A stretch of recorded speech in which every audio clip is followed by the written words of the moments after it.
அப்படின்னு சொல்கிறதுல அந்த பொண்ணுக்கு அந்த பயம் இருக்காதா அப்படின்னு ஒரு கேள்வி வருது. அப்போ வந்து அந்த டாஸ்க் படிக்கணும் போது கூட டக்குன்னு வந்து அப்போ பாரு ரூல்ஸ் நீயே படிக்கும் போது அவங்களுக்கு அதில் அஃபண்ட் ஆயிடுது. இல்லை நான் கண்டிப்பாக ஒன்று கார்னர் பண்ணுறதுக்காக சொல்லலை, நான் கண்டிப்பாக புக்ஸ் படிக்க தான் சொன்னேன், அதுக்கு ரூல்ஸ் படிக்கணுன்றதுக்காக தான் சொன்னேன், வேணானே விக்ரம் கிட்ட பக்கத்தில் கொடுத்தோன்னா விக்ரம் படிக்கிறாரு. அதுக்கப்புறம் வந்து இன்னொரு விஷயம் வருது. இதில் இருந்து கன்ஃபெஷன் ரூம்லேருந்து வந்து பிக் பாஸ் வந்து டாஸ்க் அந்த இதெல்லாம் அனுப்புகிறாரு. இவருக்கு வந்து விஷ் பண்ணி அனுப்பும்போது அதில் ஸ்பெசிஃபிக்காக போட்டிருக்கு பாரு வந்து இதை படிக்கணுன்ற மாதிரி பாருன்னு இருக்குது. இவங்க கேட்குறேன், அது இவர் தான் போய் எடுத்துகிட்டு வர்றாரு. வினோத் தான் போய் வினோத் போய் எடுத்துகிட்டு வந்து அவர் படிக்க ஆரம்பிக்கிறாரு. அதில் பாரூர் அப்படின்னு இருக்குது.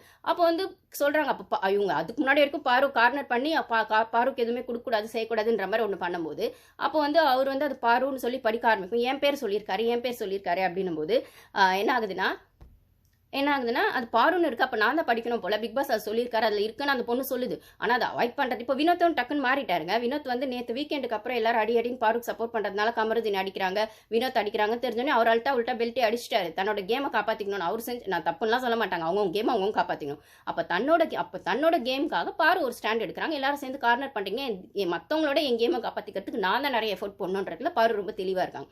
ஸோ அந்த டாஸ்க்லேயே பாரு அப்படின்னு சொல்லும்போது அவர் என் பேர் தான் சொல்லியிருக்காரு, நான் தான் படிக்கணும்னு. இல்லை அவர் பாருன்னா எல்லாரும் இப்படி பார்க்கறது அப்படின்னு சொல்லி சமாளிக்கிறாரு வினோத். அதுக்கப்புறம் பாருன்னு சொல்லி அவங்க தான் எழுந்து படிக்கிறாங்க. அதுக்கப்புறம் அந்த கேப்டன்சி வந்தோடனே அந்த டைல்ஸ் எடுத்து போய் ரூமில் வைப்பாங்க இல்லைங்களா, அதை போய் வச்சுட்டு சொல்கிறாங்க. அதை போய் வச்சுட்டு வந்த உடனே அதுக்கப்புறம் இனிமேல் அவருக்கு தமிழ் வராது சரியா இல்லையா பிரவீன் அந்த டாஸ்க் படிக்கல. ஸோ நான் வந்து எப்பயுமே எனக்கு ஏதாவது விஷயங்கள் வந்தால் நான் வந்து பாரு வச்சு அந்த டாஸ்க் படிக்க வைப்பேன். ஐ மீன் அந்த ரூல் புக் வந்தால் நான் படிக்க வைப்பேன், எனக்கு தமிழ் சரியாக வராது அப்படிங்கிறதுனால ஒரே ஒரு விஷயம் தான் அந்த பொண்ணுக்கு டாஸ்க்காக கொடுக்கணும்னு நினச்சார் அவர்.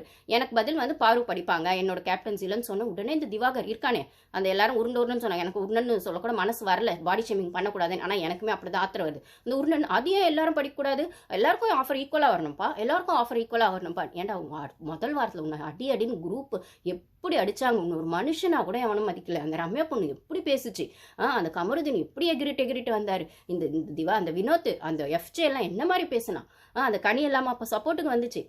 எப்படி வந்துட்டு அந்த பொண்ணு உன்னை வந்து எப்படி பார்த்துக்குச்சு, அந்த பொண்ணு உன்னை அண்ணன்னு சொல்லி இதெல்லாம் ஒன்னாரில் வரவே இல்லை. லைவ்ல வந்து அப்படி பார்த்தா அந்த அளவுக்கு அந்த பொண்ணை ஒரு மரியாதை கொடுத்து அவரோட பெர்ஸ்பெக்டிவும் கேட்கணும்னு போய் நின்னதுக்கு இன்னைக்கு அந்த பொண்ணுக்கு ஒரு டாஸ்க் கொடுத்து ஒரு பொண்ணு அந்த பொண்ணு அதுவும் கேப்டன்ஸை வந்து அந்த டாஸ்க் பாரு பர்சனலாக கொடுத்து எனக்கு பதில் அவங்க படிப்பாங்க எது வந்தாலும் சொன்னதுல உடனே எழுந்து அஃபன் பண்ணது இவன் தான் பண்றான், இந்த உருண்டை தான் இந்த திவாகர். எல்லாருக்கும் வரணும், அது எப்படி நீ யாருக்குமே கொடுக்குமா, அவங்களுக்கு மட்டும் கொடுப்போம், அவங்களுக்கும் கொடுக்கும், எல்லாருக்கும் வரணும் ஈக்குவலா, எல்லாருக்குமே வரணும் ஈக்குவலானா அங்கே தமிழ் படிக்க துப்பில்லாத நிறைய ஜென்மம் இருக்கு. ஏன்னா இன்றைக்குமே எஃப்ஜே கூப்பிட்டு ஒரு டாஸ்க் படிக்க சொன்னார் பிக் பாஸ், அந்த கேப்டன்சி டாஸ்க்கே அவனுக்கு துப்பே இல்லை, தமிழ் படிக்கவே வரல அவனுக்கு.